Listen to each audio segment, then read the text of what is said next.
Bienvenidos a este espacio virtual. Soy el arquitecto Martín Justet de la Cátedra de Construcciones 1 de la Facultad de Arquitectura y Urbanismo de la Universidad Nacional del Nordeste. Esta clase, que es de suelos y fundaciones, está dirigida al segundo año de la carrera que pertenece al Plan 2018.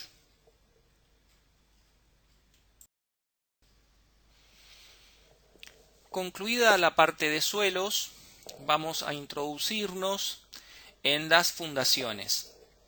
Las fundaciones son los elementos estructurales encargados de transmitir las cargas, los pesos de nuestras obras al suelo de fundación. Y para ello vamos a ver una clasificación básica según su forma de descarga justamente y según sus elementos. Las fundaciones superficiales directas e indirectas. Y van a ser superficiales porque vamos a considerar un plano de trabajo de hasta 3,50 metros de profundidad. Porque para segundo año de la carrera nos vamos a abocar a trabajar obras de construcciones tradicionales de pequeña y mediana envergadura. Por ejemplo, construcciones de planta baja y planta alta. Entonces, nuestra clasificación básica va a ser fundaciones superficiales directas y fundaciones superficiales indirectas. Las directas tenemos, por ejemplo, fundaciones tipo platea de fundación, que las construimos en hormigón armado, que son las estructuras de fundación superficiales por excelencia. Después, las zapatas corridas, que las podemos construir en mampostería de ladrillos comunes, las podemos hacer de hormigón simple o las podemos hacer de hormigón armado. También fundaciones superficiales directas, podemos hablar de zapatas aisladas, que también las podemos construir de hormigón simple y de hormigón armado. Y por último, dentro de nuestra clasificación, tienen un apartado importante y especial, las indirectas, que son sistemas de vigas de encadenado con pilotines. La diferencia entre las directas y las indirectas es que en las indirectas necesitamos contar con un elemento intermedio, en este caso denominado viga de encadenado inferior, y dos elementos pilotines que van a completar este sistema. La carga de nuestras obras se desplaza a través de la viga de encadenado inferior a los pilotines y de los pilotines al suelo de fundación. De ahí la denominación de indirectas. También las construimos en hormigón armado. Y nótese que hasta acá siempre he mencionado como material al hormigón armado. No hablé en ningún momento de hormigón ciclópeo. Y hago esta aclaración porque ese concepto lo vamos a dejar para hormigones de relleno. En cambio, en nuestras estructuras utilizamos hormigones de cemento y pueden ser simples o armados.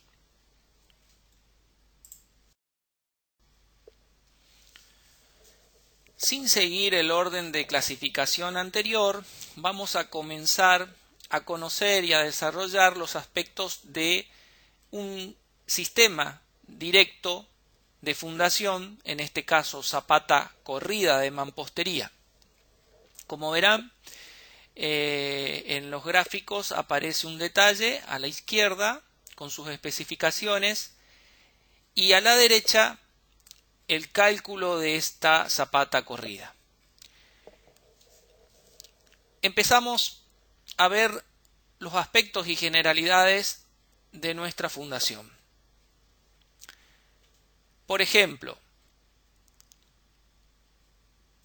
vamos a encontrar aquí en la parte superior que vamos a estar sosteniendo con esta fundación una mampostería de ladrillos comunes de 30, separadas por una capa aisladora, que en este caso utilicé una capa aisladora sellada, doble sellada tipo cajón, aspectos del suelo natural exterior, aspecto de nivel de piso terminado interior, paquete constructivo.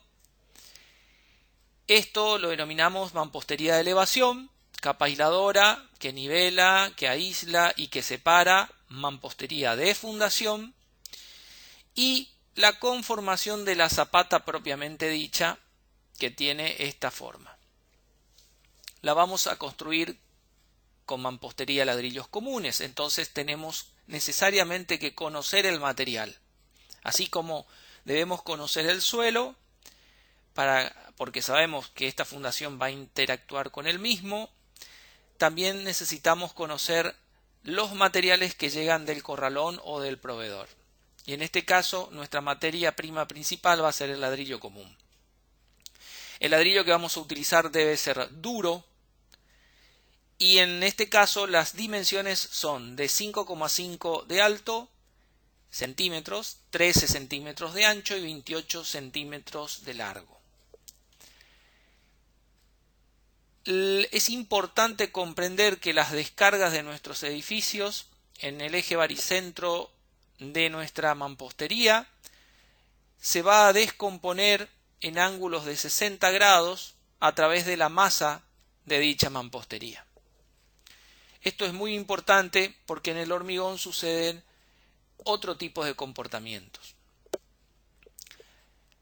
Como regla de oro, básicamente vamos a utilizar en primera medida un ancho de zapata de 58 centímetros, que en realidad es la que obtenemos a través del cálculo, ¿sí?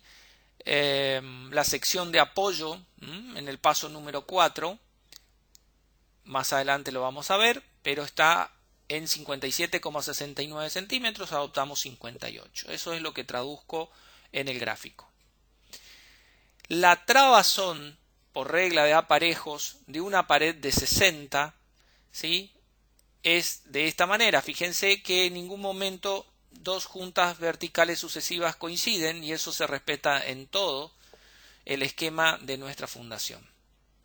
Utilizamos una traba de acuerdo a la regla de los aparejos de pared de 60 y la primera regla de oro a aplicar es que la primer zarpa, a esto se denomina zarpa, debe contener 4 hiladas.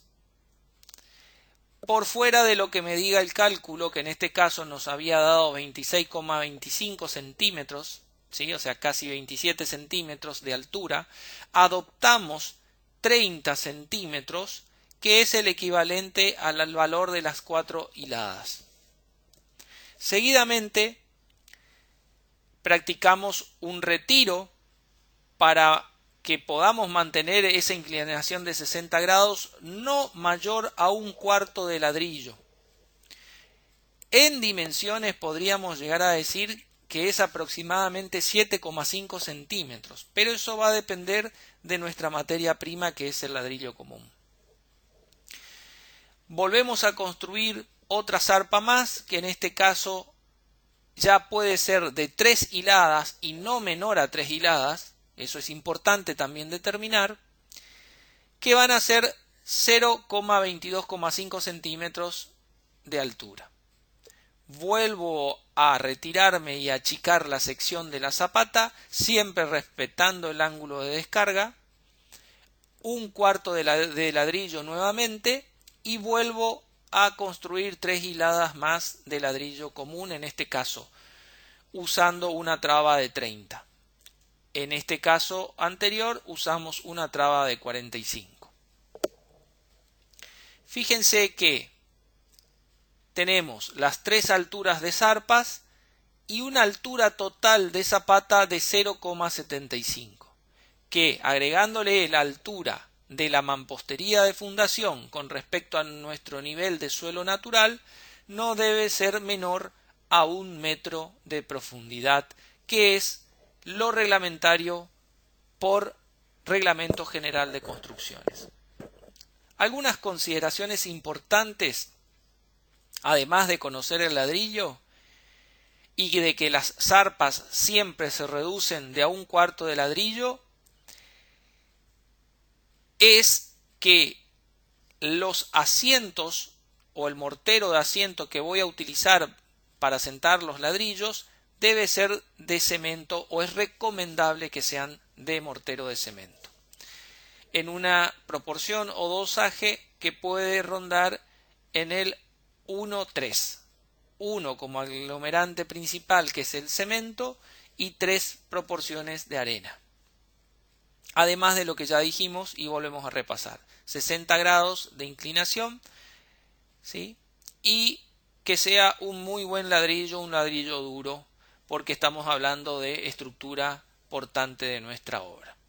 Ahora bien, pasamos al gráfico de la derecha y vamos a ver el procedimiento de cálculo con sus pasos, desde la elección del sistema, que ya lo tenemos determinado, o sea, vuelvo a repetir, es un sistema directo de zapata corrida, de mampostería en este caso. En el segundo punto vamos a determinar las cargas. Rápidamente, las cargas se determinan a través de un análisis de pesos, comenzando por ejemplo desde el tanque de reserva en una vivienda, siguiendo por la cubierta, los cielos rasos, los muros, las losas, y así hasta llegar a nuestra fundación. Por eso también necesitamos el peso del muro, el peso propio de la fundación, que oscila siempre entre los 5 a 7% del total de las cargas. De esta manera vamos a obtener la carga total, que es la Q total, que haciendo la sumatoria, en nuestro caso en particular, nos da 4.903,60 kilogramos. En el paso 3 determinamos la resistencia del suelo. Eso, como les expliqué anteriormente, recurrimos a la planilla de tensiones admisibles de los suelos y determinamos que en este caso tenemos una tensión admisible de 0,850 kilogramos por centímetros cuadrados. En el paso 4 realizamos el cálculo propiamente dicho, que es obtener la sección, ¿sí? Es decir, la superficie que va a estar determinada por el ancho en el metro lineal de apoyo. Entonces la sección va a ser la relación entre la Q total, la carga total que habíamos obtenido aquí, y la tensión admisible del suelo. 4.903 sobre 850, 0,850 kilogramos por centímetros cuadrados, obtenemos 5.769 centímetros cuadrados de superficie. Determinamos el ancho, el valor A de la zapata, haciendo la siguiente ecuación: sección sobre 100 centímetros, para convertirlo de centímetros cuadrados a centímetros. Entonces, aplicamos lo que habíamos obtenido, 5.769 centímetros cuadrados sobre 100, nos va a dar 57,69 centímetros.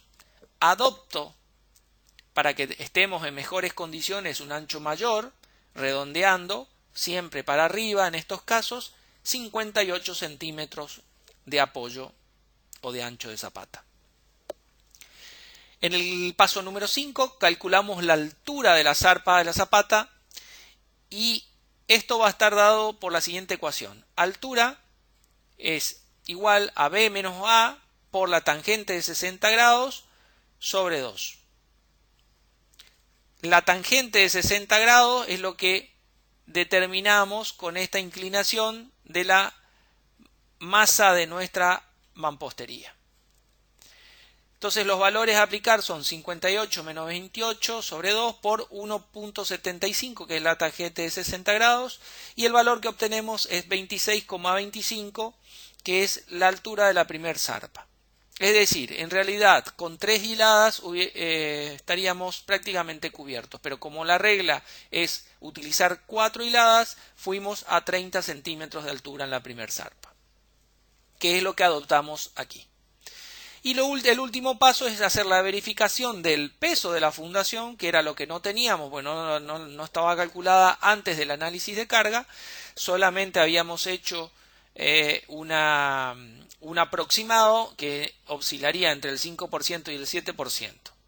Al aplicar las ecuaciones, ¿sí?, los anchos y las alturas por el peso específico del material, que en este caso es mampostería de ladrillos comunes, en el metro lineal nos va a ir arrojando el valor parcial de cada zarpa de la zapata.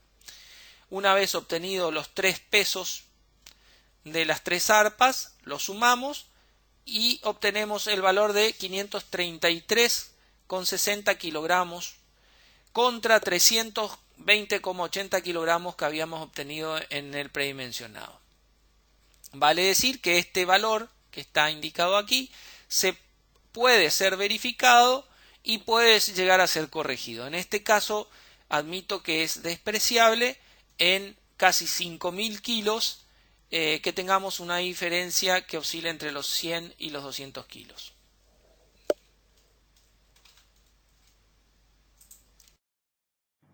Ahora vamos a ver otra tipología de fundación superficial directa, en este caso zapatas corridas, pero de hormigón simple.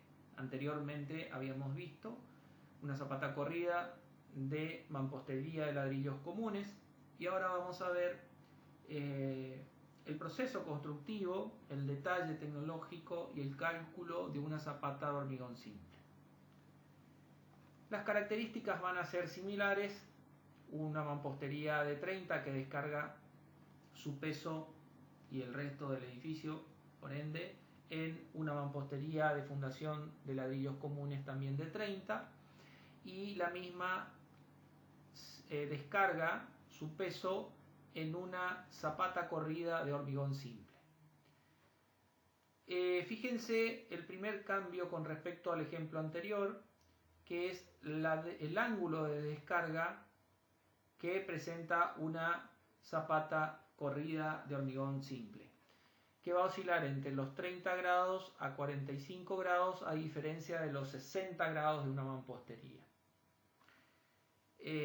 Nos vamos a quedar más en el caso de una de hormigón simple con 45 grados, que si vamos al cálculo van a ver que la tangente que se aplica es la de 45 grados por no poseer armadura. Si a esta misma zapata le agregáramos armadura, probablemente pueda ser más o menos alta, porque estamos yendo a un sistema ya de hormigón armado que nos permite menos volumen de material. Pero por reglamento, en cuanto a las bases de este tipo, nos indican que como mínimo debemos aplicar 20 centímetros de altura. El ancho también va a ser el mismo que aplicamos anteriormente, o sea 58 centímetros, con un nivel de plano de fundación de -1 con respecto a nuestro nivel de suelo natural. El mismo esquema de paquete constructivo de piso, nivel de piso interior, nivel exterior, mampostería de elevación, el elemento que divide y nivela nuestras obras, que es la capa aisladora, cuya función principal es la de aislar de la humedad ascendente.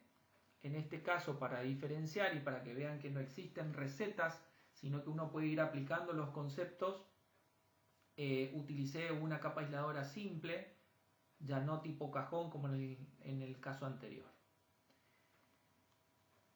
Es muy importante determinar, además del mortero de cemento que voy a usar como asiento de los ladrillos, ¿sí?, que sea mortero de cemento, por el refuerzo que implica a la hora de construir una fundación, en una proporción o dosaje de 1:3. 1 aglomerante principal, el cemento; 3 inerte fino, la arena. Y de la misma manera vamos a analizar qué usamos como mezcla en nuestro hormigón. Un hormigón estructural que no lleva acero, pero sin embargo lo hago de hormigón de cemento. En un dosaje básico que lo puedo realizar en cualquier obra, de 1, 3, 3. 1, aglomerante principal cemento, 3, inerte fino la arena y 3, inerte grueso la piedra.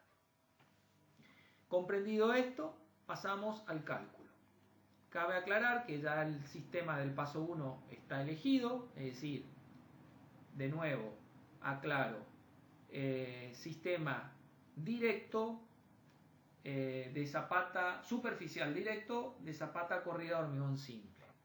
Los pasos 2, 3 y 4 son iguales al ejemplo anterior, de donde determinábamos que la carga total iba a ser de 4.903,60 kilogramos, que la tensión admisible del terreno iba a ser de 0,850 kilogramos por centímetros cuadrados.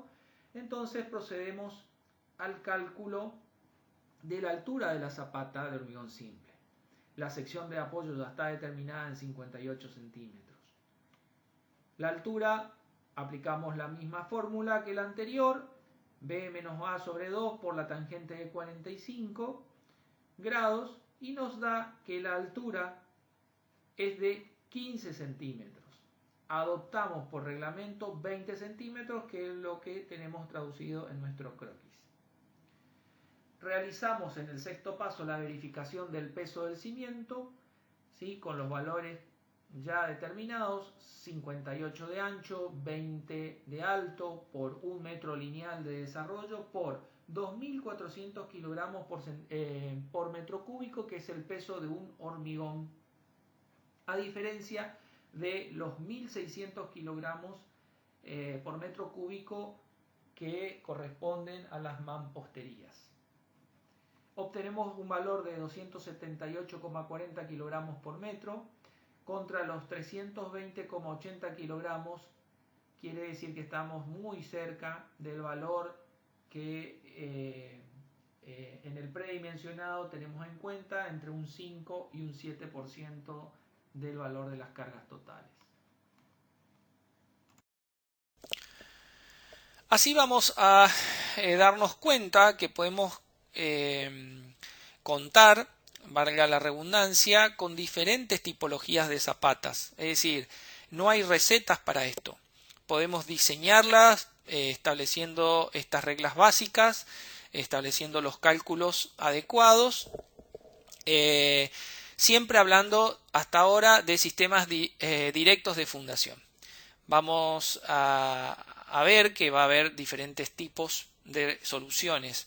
También tienen mucho que ver con lo que vamos a descargar o qué vamos a apoyar en nuestras fundaciones. En este caso, una mampostería de 15, ¿sí?, ensanchando en 30, en 45. Aquí recomiendan, por ejemplo, una capa de cal. Seguramente esto lo podemos aplicar cuando tenemos suelos muy arcillosos, porque la cal tiene la capacidad, al mezclarse con este suelo arcilloso, de neutralizar la acción reactiva de la arcilla. En este caso es una mampostería de 30, como la que calculamos y vimos. Fíjense que lo recomendable es no más de 7,5 centímetros de restallo. Y una mampostería de 45 también puede ser utilizada para una descarga puntual de un pilar, por ejemplo, o de una mampostería, que hoy por hoy ya no la utilizamos prácticamente, pero tranquilamente podríamos asentarla, apoyarla en una zapata de mampostería de ladrillos comunes. En este caso, fíjense, el ancho va a ser de 75, se va a reducir a 60 y luego a 45. También podemos apoyar, ¿por qué no?, un tabique de 10, por ejemplo, en una mampostería de 20 sin ningún tipo de problemas, porque seguramente no tiene mucho peso. De estas zapatas muy simples pasamos, si bien vimos la de hormigón simple, vamos a sumarle un poco de complejidad y vamos a ver que si a la zapata hormigón simple le incorporamos armadura, vamos a poder trabajar alturas menores con forma tronco piramidales, y podemos llegar a tener zapatas aisladas, o sea, de descarga puntual en columnas en nuestras obras, zapatas de hormigón armado con viga de encadenado, que pueden ser corridas como en este caso, o puntuales y aisladas como en este otro. Y diferentes tipologías de refuerzos o características distintas de acuerdo a nuestro proyecto y al sistema que elegimos. Bien, y como para que no se ponga tan tediosa la clase, empezamos a traer ejemplos de obra, fotografías que nos ilustran mucho mejor cómo es la ejecución de este tipo de fundaciones. Seguimos con el sistema directo. En este caso vamos a ver zapatas aisladas de hormigón armado en un suelo arcilloso. Recuerden siempre tratar de relacionar e integrar todos los conceptos que vamos viendo. Fíjense, una arcilla ya el terreno libre de suelo natural, una arcilla gris oscura, una arcilla más clara y una arcilla gris más clara. En este punto, en este caso particular, era donde determinamos el plano de fundación, para ser más precisos, en este lote a menos 1,20 m del suelo natural. El proceso constructivo determina que primero tenemos que hacer la excavación, el replanteo de esa excavación antes que nada. Van a ver que hay elementos, ¿sí?, como en este caso una varilla de hierro estacada, a la que fijamos y atamos nuestra armadura de manera provisoria para poder mantener el replanteo a eje perfectamente estable, para que no nos produzca errores en nuestra obra. El suelo ya limpio, la excavación terminada, colocamos unos separadores hechos en obra de hormigón, que son unos taquitos de hormigón que tienen 5 centímetros de altura, para despegar nuestra armadura en forma de damero, ¿sí?, que la denominamos comúnmente emparrillado en la obra, que es lo primero que después de la excavación bajamos, apoyamos en esos separadores. Recuerden ustedes que por reglamento el hormigón armado debe tener un recubrimiento en las fundaciones de 5 centímetros. No así en la parte de la columna de elevación, donde el recubrimiento baja a 3 centímetros. Lógicamente, lo que preservamos con ese recubrimiento es la salud de nuestro hormigón armado por todos los contaminantes que pueden tener el suelo, las aguas de napa, las cloacas, etcétera, etcétera. Una vez colocada la armadura de la zapata aislada, bajamos lo que denominamos fuste de columna, con sus patas perfectamente apoyadas en el emparrillado. En este caso, fíjense, 6 hierros de un lado, 2 del otro, para una columna rectangular, estribos de hierros del 6 cada 20 centímetros, y el emparrillado está conformado por un damero de hierros del 12 de 13 por 13 centímetros aproximadamente.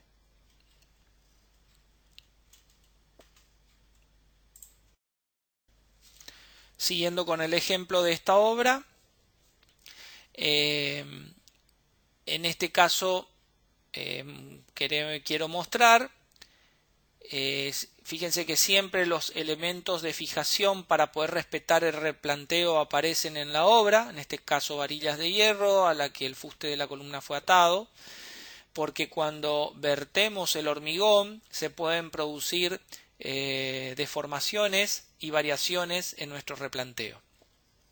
En este caso se hizo el cargado o el llenado de las fundaciones de zapatas aisladas con un hormigón de cemento, que es un hormigón armado, estructural, el que vamos a obtener entre la armadura y el hormigón propiamente dicho, y el hormigón con un dosaje en su mezcla de un tradicional 1-3-3. 1 aglomerante principal cemento, 3 inerte fino arena y 3 inerte grueso piedra. Esa es la coloración, ese es el aspecto que debe tener este hormigón. Fíjense que es un hormigón más bien denso, no hay restos de agua producto del amasado, porque de esa manera obtenemos un hormigón más compacto y más resistente para nuestra fundación. La forma es tronco piramidal y se la da con trabajos, con laboreo del obrero, con herramientas de mano.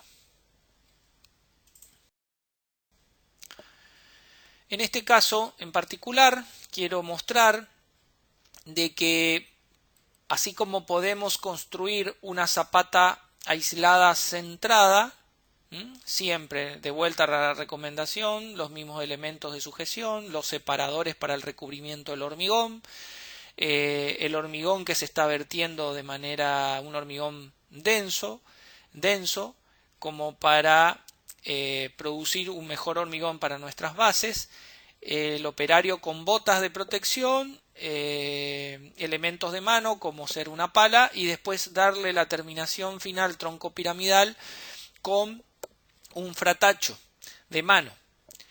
En este otro caso en particular, lo que les quiero mostrar es que así como existen zapatas centradas, también las hay del tipo excéntrica, como el nombre lo indica aquí, que es el clásico ejemplo de una zapata para ser utilizada en medianera. Es decir, hasta aquí llegó el límite de mi terreno y yo no puedo invadir con fundación el terreno del vecino.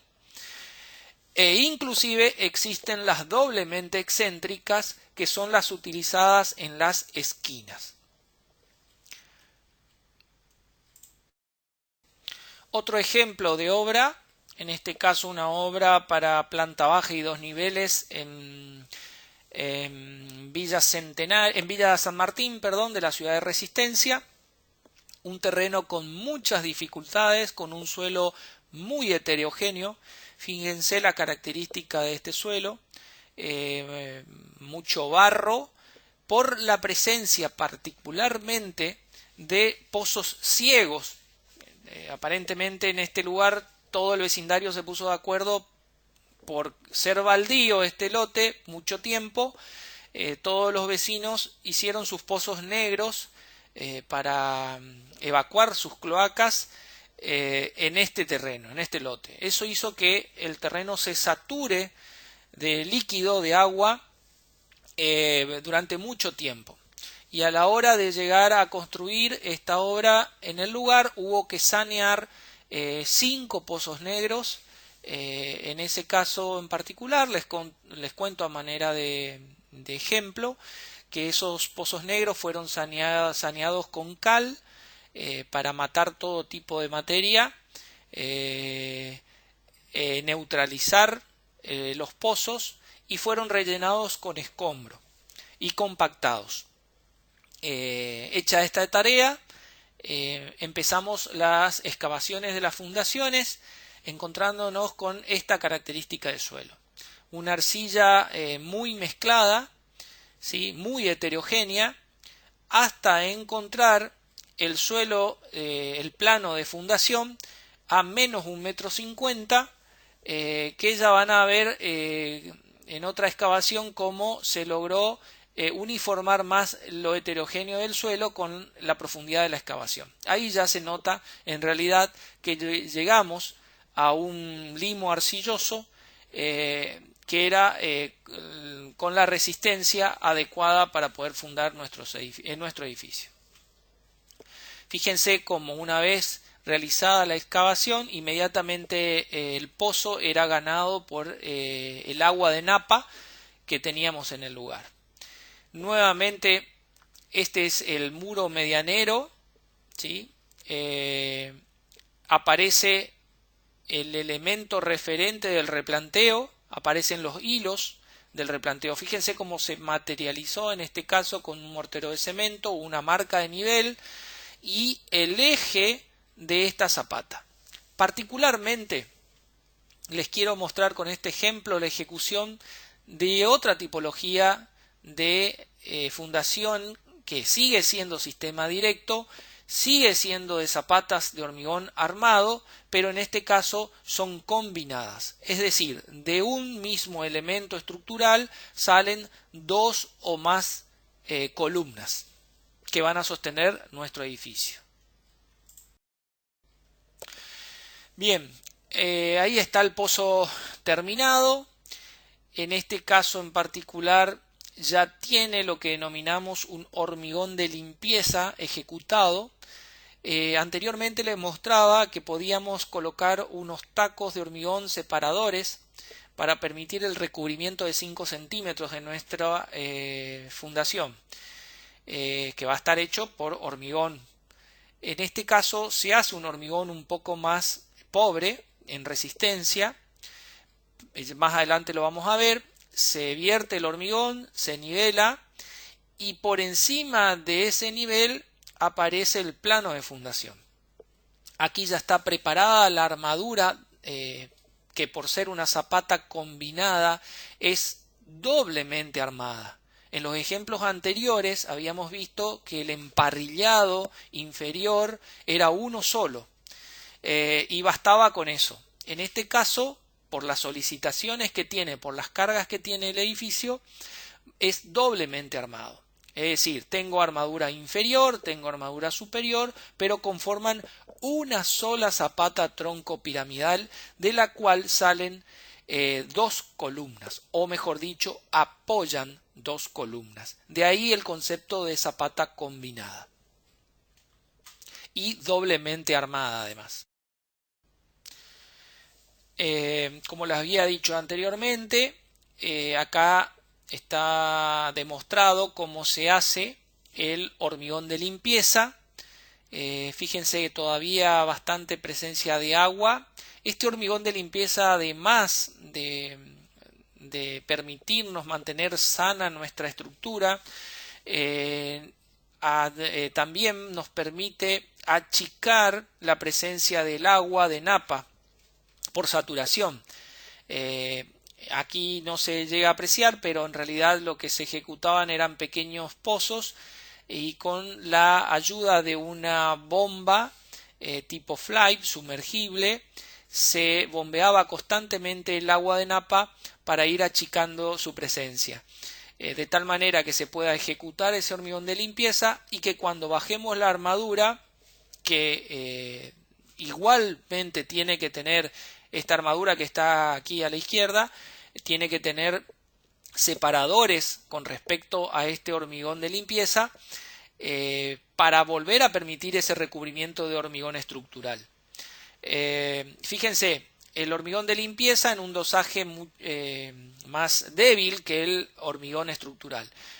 Puede llegar a ser un hormigón de cemento de una medida de cemento en su aglomerante principal, 4 medidas de arena en su inerte fino y 6 medidas de piedra en su inerte grueso. En cambio, el hormigón estructural de la zapata tronco piramidal, compuesta de armadura y de este hormigón, vuelve a ser el tradicional 1-3-3. 1 de cemento, 3 de arena, 3 de piedra.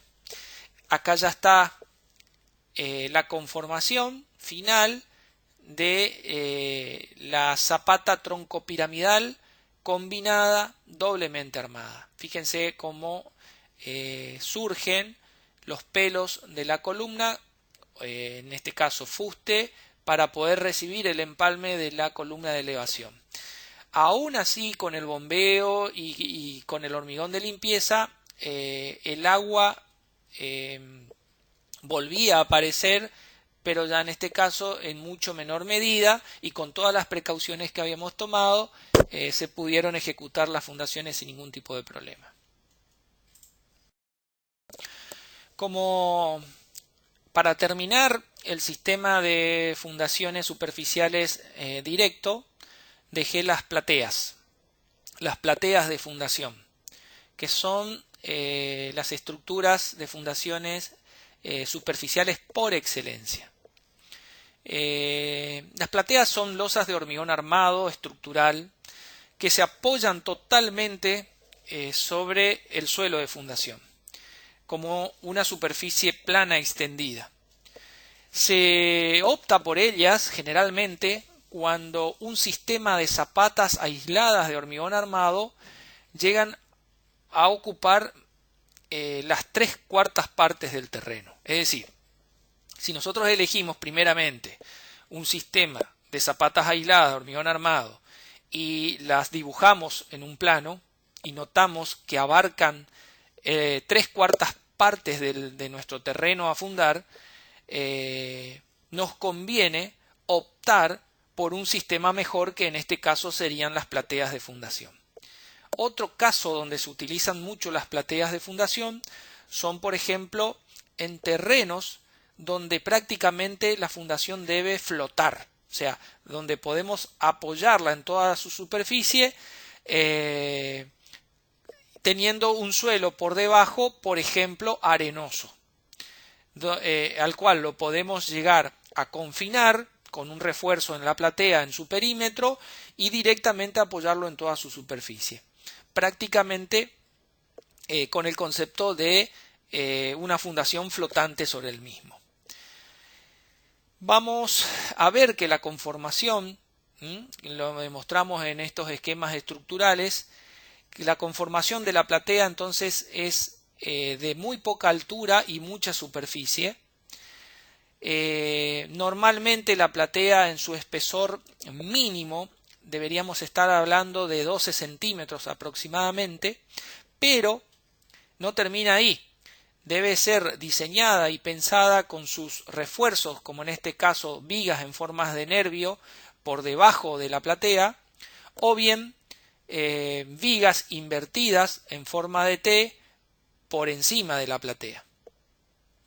Por supuesto que va a tener armadura, en algunos casos armadura superior, en otros casos armadura inferior y en otros casos doble armadura, es decir, inferior y superior. Fíjense cómo se determinan esos encuentros de la losa superficial con los refuerzos de las vigas. Aparece el hormigón de limpieza como concepto. Son detalles genéricos que me ayudan a comprender cómo es la conformación de una platea. Por encima de ese hormigón armado se puede construir el paquete de pisos, y lo recomendable hoy por hoy, con muy poco recurso gastado, o sea, es un material muy económico, podemos llegar a proteger toda nuestra platea con film de polietileno de 200 micrones, el film negro tradicional, desparramado en el terreno y ahí apoyada toda nuestra estructura y nuestro hormigón. Eso nos va a dar una garantía total de impermeabilidad y por ende nos va a alargar la vida útil de nuestros elementos estructurales. Eso mismo, como les decía, siempre que lo podamos relacionar a todos los conceptos, a todos los materiales utilizados en nuestras obras, podíamos utilizarlos en todas las fundaciones que querramos hacer o inclusive en los contrapisos. O sea, la aplicación o el uso del film de polietileno. De hecho, si ustedes observan, últimamente los vemos en las ejecuciones de los pavimentos de nuestras calles. Hay que entender que las plateas van a trabajar por flexión, esas losas van a trabajar por flexión, tanto recibiendo nuestras cargas de arriba hacia abajo como de la reacción del suelo desde abajo hacia arriba. Por eso las preparamos generalmente con la armadura en la parte superior, contrarrestando esa flexión que vamos a tener en este sentido. Los aspectos de las fotos nos ayudan a comprender mejor cómo es el trabajo previo a una platea en la conformación de su armadura, es decir, un suelo nivelado y compactado, sin presencia de materia orgánica, probablemente cubierto con film de polietileno en su totalidad, al cual van a ir apoyándose las armaduras, los encuentros de las armaduras con sus refuerzos de vigas en las columnas y los fustes de columnas preparados. Todo un cierre perimetral de encofrado, en este caso natural por el suelo y en el resto con maderas de encofrado. Y en este caso podemos llegar a ver el ejemplo de otra obra donde ya está vertido y fraguado el hormigón estructural, un hormigón de cemento, como el que habíamos visto para las zapatas. Los fustes de columna en algunos casos no se alcanza a percibir, pero deberíamos prever, y eso es lo complicado que por ahí tienen las plateas, hay que replantear y prever todo lo que son las instalaciones de desagüe que necesitemos realizar de antemano, o de alimentación de agua sanitaria, o de electricidad, o cualquier tipo de instalación que necesitemos. Por supuesto, tiene que estar colocada en esta etapa antes de verter el hormigón, porque una vez que el hormigón fue vertido y fraguado, no es conveniente que se rompa para hacer ningún tipo de pases de cañerías o de instalaciones.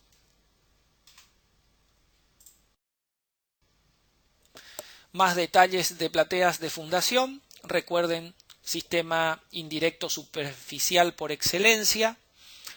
Vemos en esta perspectiva, ¿sí?, en el caso de vigas invertidas, ¿sí?, es decir, del nivel de fundación de la platea para arriba, o como en este caso de este otro corte con vigas tradicionales, es decir, por debajo del nivel de la platea.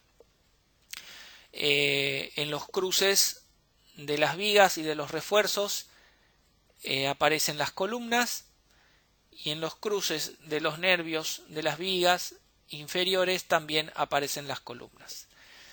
Este detalle, que es muy ilustrativo, nos ayuda a comprender mejor cómo empiezan a interactuar el suelo tradicional, en este caso un relleno, las vigas apoyando en ese suelo ya estabilizado o compactado, lógicamente sin suelo vegetal,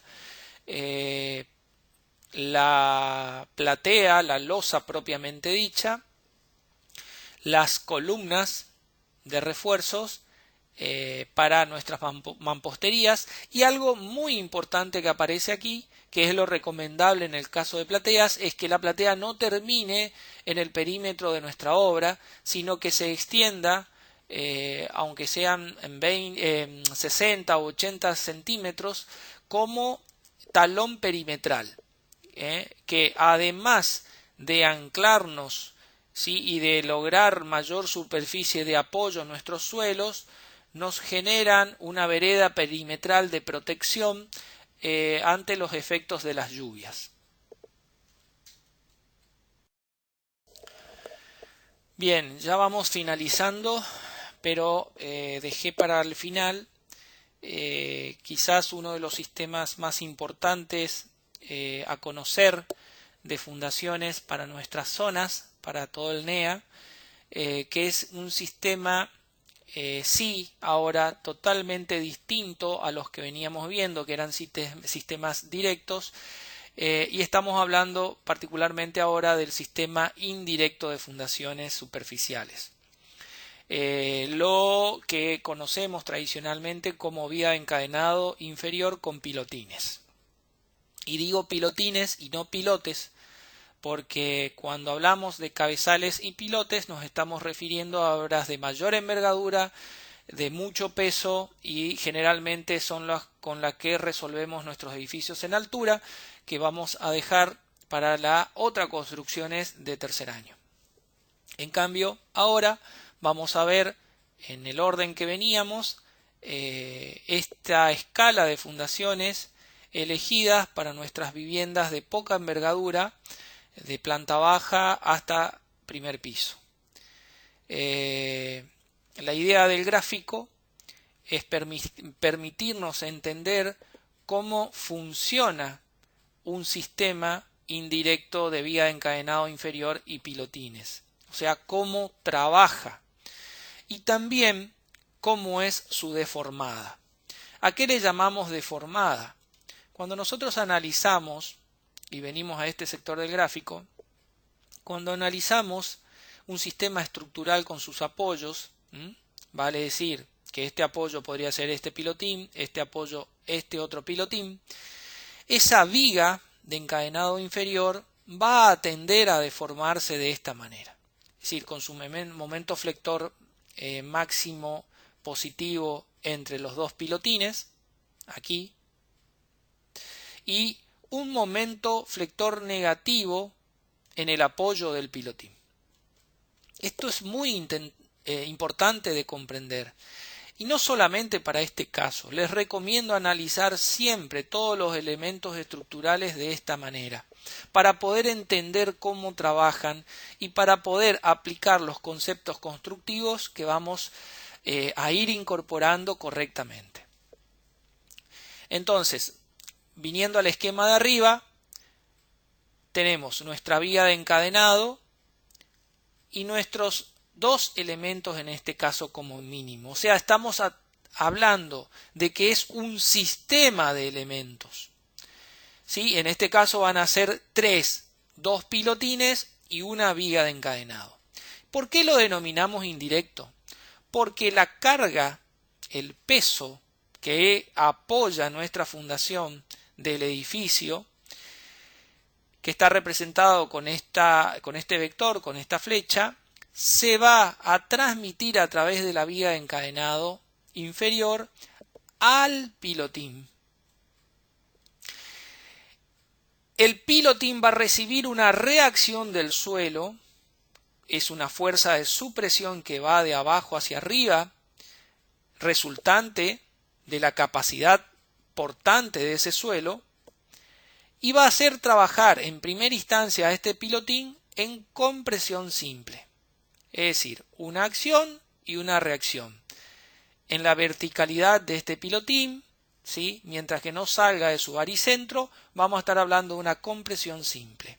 Es decir, un hormigón, una mezcla de hormigón, podría resistir perfectamente esa acción. Pero cabe aclarar que en nuestros suelos arcillosos y reactivos podemos llegar a tener esfuerzos tangenciales a la sección del pilotín. Dicho de otra manera, se producen fuerzas horizontales que van a accionar en nuestro pilotín y que van a hacer desaparecer esa compresión simple, pues ya ahí el pilotín, el elemento estructural, puede trabajar a la flexión. Por eso, desde la cátedra, recomendamos que a este hormigón le incorporemos armadura para que pueda resistir esos embates de los esfuerzos tangenciales horizontales. Otra idea a comprender es cómo logramos la resistencia del pilotín para contrarrestar los esfuerzos de carga o ser transmitidos al suelo de fundación. El pilotín trabaja a la fricción de todo su perímetro y de todo su volumen. Entonces, ¿cómo obtenemos la resistencia del pilotín? A través de la fricción y de la resistencia en la punta. ¿Sí? Y la viga de encadenado, a la que la denominamos doblemente armada cuando es inferior. ¿Por qué la denominamos así? Vamos a tratar de explicarlos con estos dos gráficos.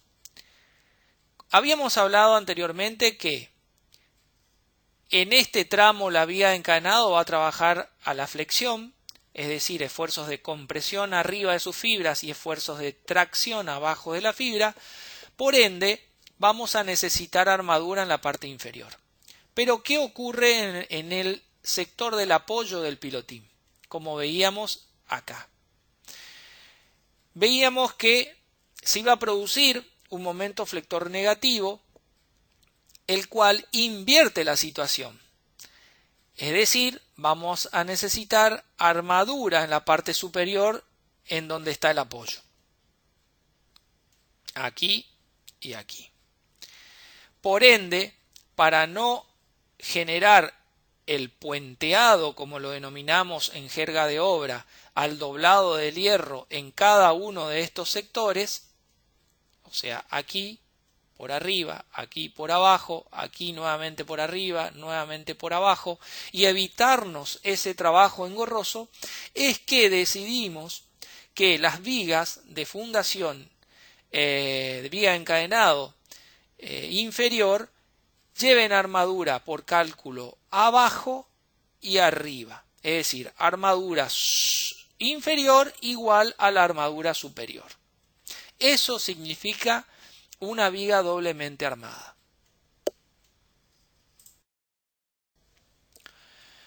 Ahora ya, viendo detenidamente un detalle constructivo de un pilotín, sus elementos y su forma de cálculo, seguimos desarrollando la clase. Entonces estamos hablando de un sistema superficial indirecto.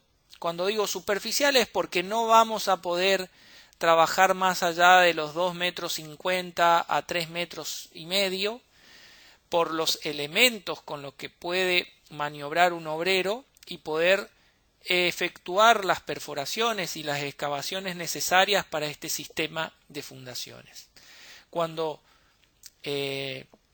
nos vemos sobrepasados por el peso del edificio, por la carga o las condiciones del suelo, de esas condiciones, ya estamos hablando de fundaciones profundas. En nuestro caso, y para segundo año, vamos a ver solo las superficiales, sistema indirecto, viga de encadenado inferior con pilotín. Bueno, en este caso una mampostería de 30 por sobre el nivel del suelo natural, una viga de encadenado inferior que está aprovechada y construida en el suelo vegetal, pero no apoyadas en ese suelo vegetal, sino ya en un suelo limpio, que este es el plano, y de ahí, después de 25 centímetros de profundidad, que es la altura de la viga, nos vamos 2 metros de profundidad en la ejecución de nuestro pilotín. Fíjense lo importante en el conocimiento de nuestro suelo. Aquí aparecen los estratos de los que hablábamos al principio y volvemos a traer todos los conceptos de suelo para poder analizar esta situación. El suelo vegetal, que debe ser descartado,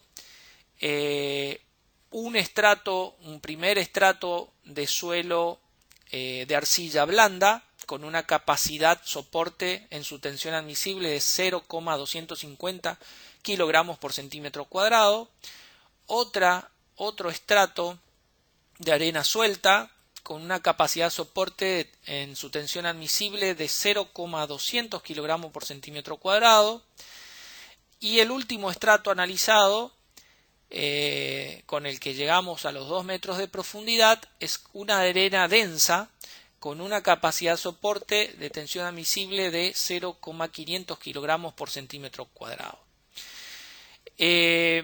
Estratos. Suelo, recuerden, los suelos son heterogéneos. Y particularmente en la punta del pilotín vamos a tener una resistencia del suelo en esa punta de 2 kilogramos por centímetro cuadrado. Es decir, con esto tenemos determinada la resistencia del suelo para que el pilotín lo podamos analizar a la fricción en estos estratos y a la resistencia a la punta en la parte inferior del plano de fundación. vamos a usar un pilotín de 20 centímetros de diámetro. ¿Por qué de 20 centímetros de diámetro? Porque es la herramienta más común conseguida en cualquier corralón del medio. Es decir, la pala barreno, también denominada vizcachera en obra, la más común de todas es de 20 centímetros de diámetro. Seguidamente vamos a ir interactuando entre el cálculo y nuestro gráfico. ¿Cómo se calcula un pilotín? La elección del sistema, que es el primer paso, ya está dada, o sea, es un sistema entonces superficial indirecto de viga de encadenado y pilotín. ¿Por qué sistema indirecto?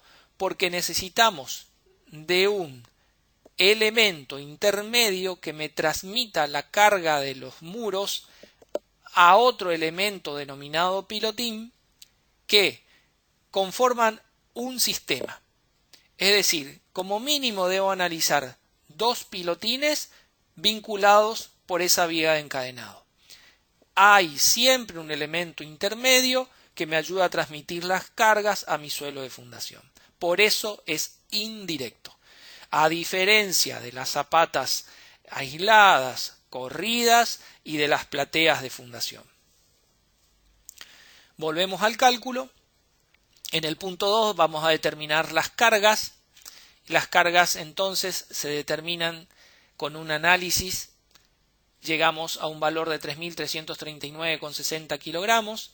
El peso propio del muro, el peso propio de la fundación. Recuerdo de nuevo que es entre el 5 y el 7% estimado. Después se hace la verificación en el paso sexto. Entonces determinamos que nuestra carga total al suelo de fundación es de 4.903,60 kilogramos. Casi 5 toneladas.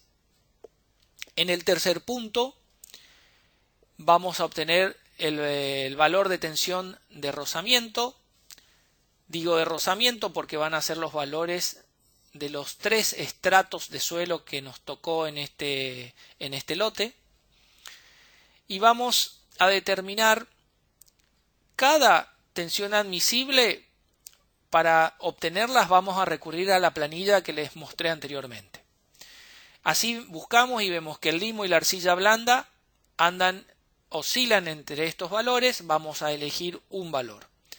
La arena suelta oscila entre este y este valor, la arena densa entre este y este valor. Son los 3 valores que necesitamos de acuerdo a los estratos que tenemos.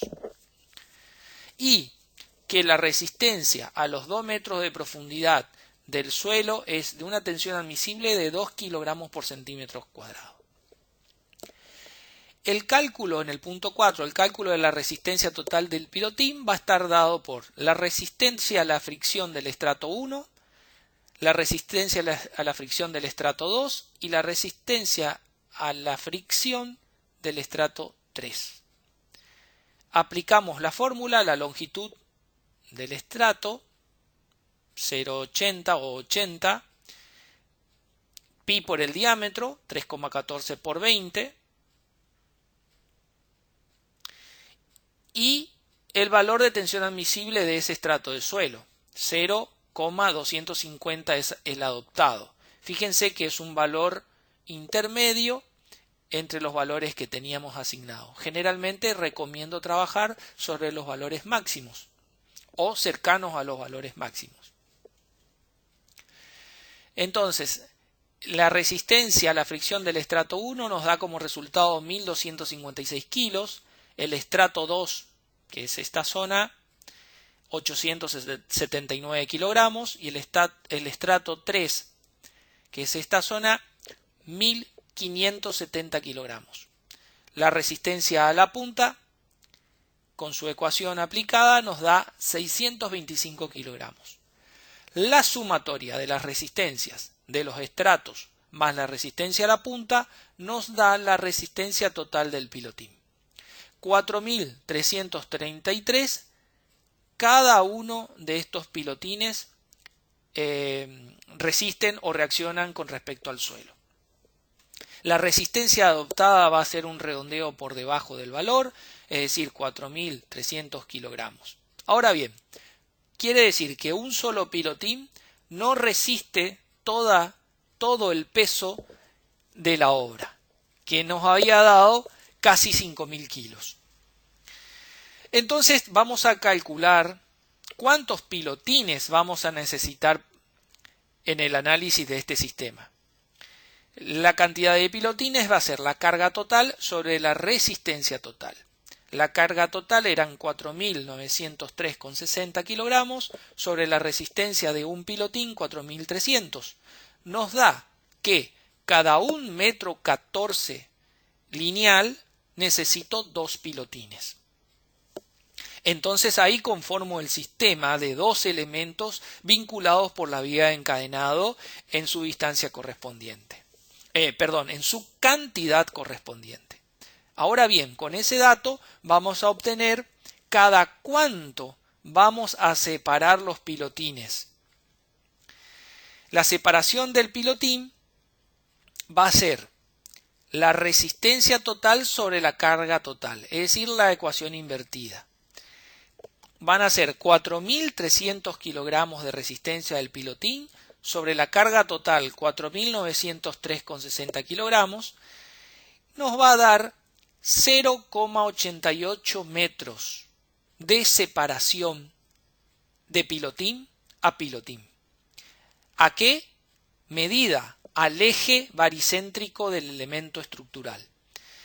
Adoptamos un redondeo para abajo y vamos a obtener 0,85 metros de separación de pilotín a pilotín.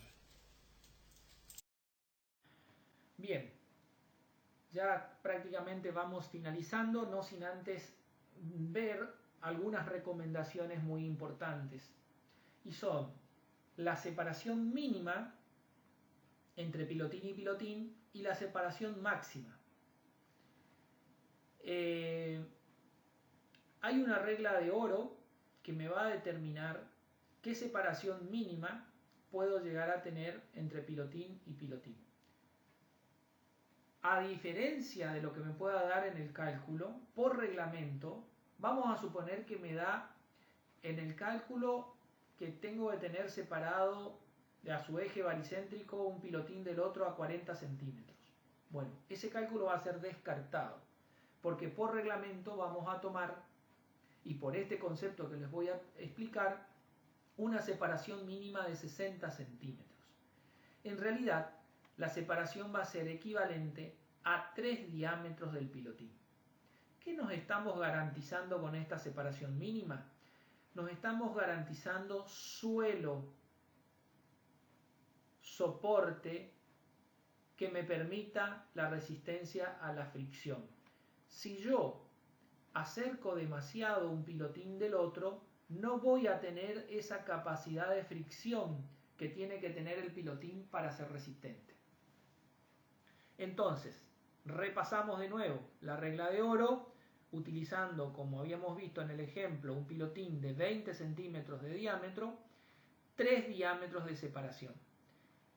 Del eje baricéntrico, un diámetro, 2 diámetros, 3 diámetros. 3 por 20 me va a dar 60 centímetros. Vuelvo a aclarar, a eje de los elementos. Y como separación máxima, lo recomendable va a ser entre 1,50 m a 1,60 m entre eje baricéntrico y eje baricéntrico del elemento estructural. Ahora bien, cuando aún así y calculando no nos da la capacidad soporte de nuestro sistema de fundación, podemos aplicar algunos trucos. Y ellos son el sistema de a 3 bolillos, como el gráfico aquí lo quiere representar, que es cuando la capacidad soporte o portante de mi pilotín se ve superada, puedo llegar a ensanchar la vía de fundación y generar doble hilera de pilotines, trayendo el concepto básico de separación mínima, donde va a ser de 3 diámetros nuevamente, me permite colocar un pilotín intermedio, 3 diámetros nuevamente de separación al tercer elemento estructural. Logro una mayor densidad de pilotines en 3 bolillos, 1, 2, 3, y repetir su secuencia sucesivamente, con lo que logro mejorar la capacidad soporte de nuestro sistema indirecto. Otra manera de aumentar la capacidad soporte es simplemente aumentando la longitud, es decir, la profundidad del pilotín. Y otra muy sencilla es aumentar el diámetro del pilotín, manteniendo la profundidad, la separación, pero con la ayuda de otra herramienta más grande, aumento, por ejemplo, de 20 centímetros a 25 centímetros el diámetro o a 30 centímetros el diámetro. Bien, en este caso en particular, la foto de la derecha nos muestra la armadura del pilotín, que no es necesario que sean 4 hierros, sino 3, con sus ganchos para permitir un buen anclaje en la viga, sus estribos, que pueden ser, como en este caso, estribos rectos o helicoidales, respetando siempre el paso, es decir, la separación del estribo. En este caso utilizamos 3 barras del 10, de 10 de diámetro, y estribos del 6 cada 20 centímetros. La viga de encadenado tiene 2 hierros del 12 abajo, 2 hierros del 12 arriba y estribos del 6 cada 25 centímetros, atados todos con alambre. La perforación del pilotín está hecha con una pala barreno de 20 centímetros de diámetro, por ende la armadura fue establecida en 11 centímetros para que nos permita el recubrimiento necesario del hormigón perimetral. Y la viga de encadenado tiene como encofrado el suelo natural, tanto en la superficie inferior como en los laterales, también con el recubrimiento adecuado. El hormigón que se va a verter aquí tiene que ser un hormigón estructural de cemento, nuevamente puede ser en un dosaje de 1, 3, 3. 1 de cemento, 3 de arena y 3 de piedra. Para ir finalizando, vamos a ver las herramientas con las que vamos a poder construir nuestro sistema indirecto de fundaciones y específicamente la construcción de los pilotines, que difieren bastante de herramientas como una pala de punta para poder hacer la excavación de la viga de encadenado. En este caso, y como ya lo nombré anteriormente, necesitamos de una herramienta especial que es una pala tipo barreno, como lo muestra la foto de la izquierda, donde tenemos el barreno en la punta, que tiene una conformación de mecha en la punta y de balde que va perforando la excavación, el suelo, se va introduciendo suelo en ese balde y después puede ser extraído y depositado afuera.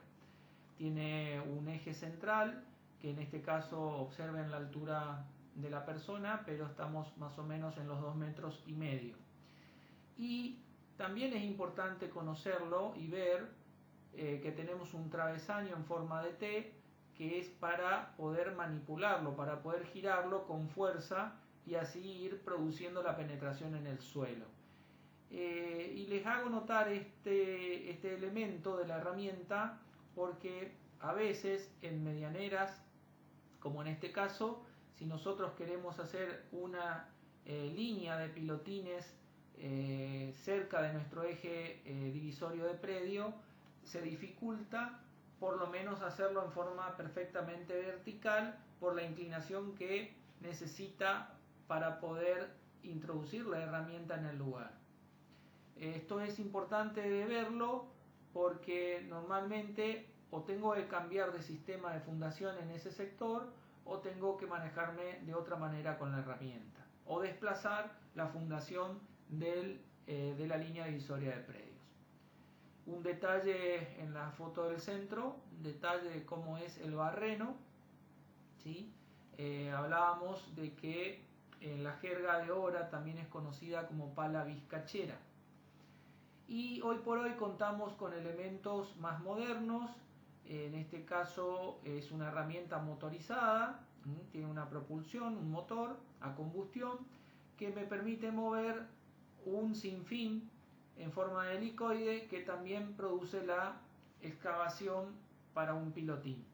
El problema o la dificultad con la que nos encontramos con este tipo de herramientas son las longitudes que, si ven ustedes aquí, con esta pala sí lo podemos llegar a resolver. Y si necesitamos hacer pilotines más profundos, se pueden modificar y prolongar estas herramientas para poder hacerlo. También es verdad que podemos contar con máquinas mini cargadoras frontales, por ejemplo, con sus accesorios, que también son herramientas tipo sin fin, que nos producen el mismo tipo de perforaciones y son contratadas normalmente a empresas especializadas.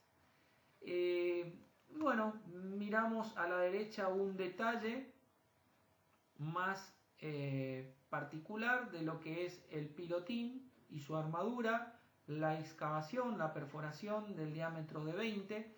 Normalmente estas palas se consiguen fácilmente en cualquier corralón en ese diámetro, pero no obstante podemos encargarlas o hacerlas fabricar de mayor diámetro. En el caso de nuestra foto es un ejemplo de obra donde la pala utilizada fue de 20 centímetros de diámetro, a lo que se le incorporó la armadura del pilotín por cálculo. Nótese que con 3 hierros, en este caso 3 hierros del 10, con sus ganchos correspondientes, sus doblados correspondientes para conseguir un mejor anclaje en la viga, los estribos del 6 cada 20 centímetros, en este caso estribos triangulares rectos, pero tranquilamente se lo podían conformar en forma de helicoides continuos, respetando siempre el paso por cálculo. Y la viga doblemente armada, 4 hierros del 2 en la parte superior, 2 hierros del 2 en la parte superior y 2 hierros del 2 en la parte inferior. Estribos del 6 cada 20 centímetros en la viga también. El encofrado natural nos está dando el suelo, tanto para el pilotín como para el fondo de la viga y los laterales, siempre respetando los recubrimientos. En el caso del pilotín está atado a la viga para que no llegue a tocar el fondo y no se contamine la armadura, con un recubrimiento de no menor a 5 centímetros. Y en el caso de las vigas, también con el recubrimiento de hormigón en los laterales, en el fondo y en la parte superior.